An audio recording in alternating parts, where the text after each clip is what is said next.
देशासाठी चिंतेची बातमी आहे। मणिपूरमध्ये पुन्हा हिंसाचार भडकलाय। विद्यार्थी मोर्चाला हिंसक वळण लागलंय। सीआरपीएफचे अतिरिक्त 2000 जवान मणिपूरमध्ये तैनात करण्यात आले। इंटरनेट 5 दिवस बंद राहणार आहे। विद्यार्थ्यांनी राजभवनावर काढलेल्या मोर्चाला हिंसक वळण लागल्यानं पोलिसांनी लाठीमार आणि अश्रुधुराचा मारा केला। यामध्ये किमान 40 विद्यार्थी जखमी झालेत। दुसरीकडे कंगपोकी जिल्ह्यामध्ये 2 सशस्त्र गटांमधल्या गोळीबारात एका महिलेचा मृत्यू झाल्याचं समोर आल्यानं तणावात भर पडली आहे।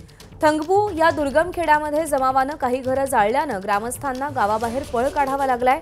दरम्यान हिंसाचाराच्या पार्श्वभूमीवर 3 जिल्ह्यात संचारबंदी लागू करण्यात आली आहे। मणिपूरमध्ये कुकी आणि मैतेई संघर्षाचा नवा अध्याय सुरू झाला असून यावेळी ड्रोन, अत्याधुनिक क्षेपणास्त्र ह्या गोष्टी वापरून हल्ले केले जात आहेत। पोलिसांनीही क्षेपणास्त्राचे काही तुकडे सापडल्याचं मान्य केलंय। मणिपूरमधील सगळ्या शाळा आणि महाविद्यालयं आज आणि उद्या बंद ठेवण्याचा निर्णय राज्याच्या शिक्षण विभागानं घेतलाय।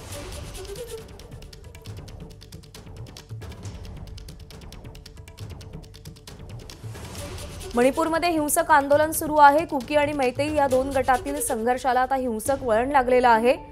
क्षेपणास्त्र आणि अत्याधुनिक अस्त्र वापरून हल्ले प्रतिहल्ले केले जात आहेत। यामध्ये एका महिलेचा मृत्यू झाल्याची माहिती आहे। काही गावखेड्यातली घरं जाळण्यात आली आहेत, त्यामुळे गावकऱ्यांना गावाबाहेर पळ काढावा लागलाय। सोमेश कोलगे आपले प्रतिनिधी सध्या आपल्या सोबत आहेत। सोमेश, हा संघर्ष पुन्हा एकदा भडकण्यामागचं कारण काय आणि परिस्थिती नियंत्रणात आणण्यासाठी काय प्रयत्न केले जात आहेत राज्य पातळीवर, केंद्र पातळीवर?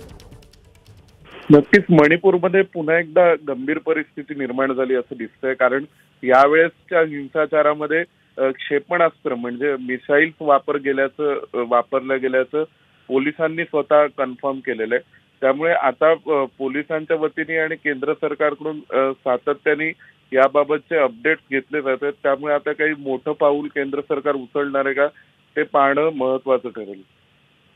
सोमेश, धन्यवाद दिलेल्या माहितीसाठी। एबीपी माझा, उघडा डोळे बघा नीट।